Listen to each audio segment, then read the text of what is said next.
Retour sur le plateau de TV Finance, il est 9h01 et la Bourse de Paris vient de démarrer sa séance. On va donc s'intéresser ce matin au CAC. Avec vous Hervé Dupré, bonjour. Bonjour Roselyne. Vous êtes trader et fondateur de carltrading.com. Alors la cote parisienne s'est contractée hier de 0,7% à 6942 points. Une séance quelque peu dans l'attentisme des réunions de politique monétaire des banques centrales cette semaine.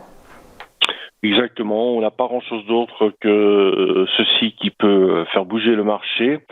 Alors, est-ce qu'il faut absolument être dans le marché, dans cette zone de prix? Je dirais si on peut s'abstenir, c'est mieux. Graphiquement, autant il y a une semaine, 15 jours, j'étais plutôt chaud pour acheter. Là, on arrive dans une zone, un espèce d'îlot de contraction de prix suite au Maruzu de la semaine dernière qui était entièrement retracé. On se retrouve à proximité des 7000, 6983. Il me semble être un premier point dur pour aujourd'hui. Par rapport à hier, on fait donc la bougie d'hier par rapport à la bougie de vendredi représente une angle bande baissière, suite à laquelle aujourd'hui on fait une ouverture en gap haussier. Donc la somme des éléments sont extrêmement contradictoires pour prendre une décision quant au sens à suivre. Et comme vous le disiez, par rapport à la macro, aux attentes de news de la Fed et de la Banque centrale, il est extrêmement difficile de se positionner dans un niveau totalement médian. Donc pour aujourd'hui, sachant que nous n'avons pas pas de stats majeurs d'un point de vue macro en attendant demain, il y a deux options. Soit on essaie de travailler le marché vraiment avec des petits écarts, avec un risque de se laisser emporter dans un flux unidirectionnel.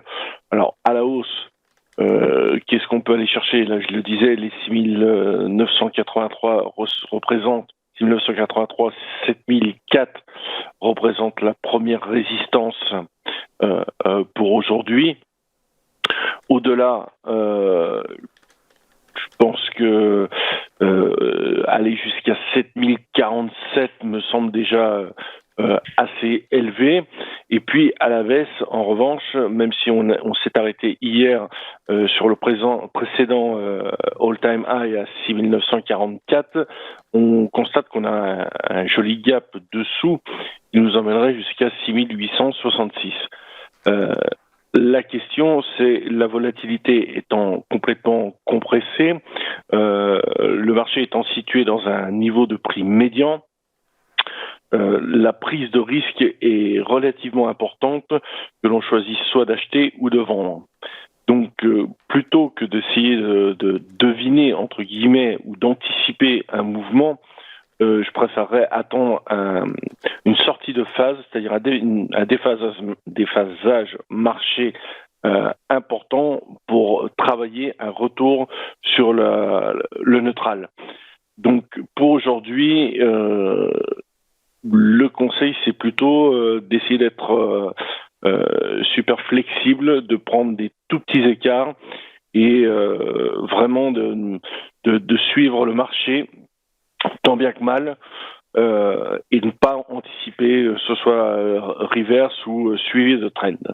Et je ne ferai rien d'autre aujourd'hui, ce n'est pas une grosse zone d'intervention pour moi. Voilà ce que je peux vous dire. Merci beaucoup Hervé Dupré pour vos conseils avisés. À suivre après une courte pause, quelles valeurs vont se démarquer aujourd'hui? Vous saurez tout avec les Market Movers.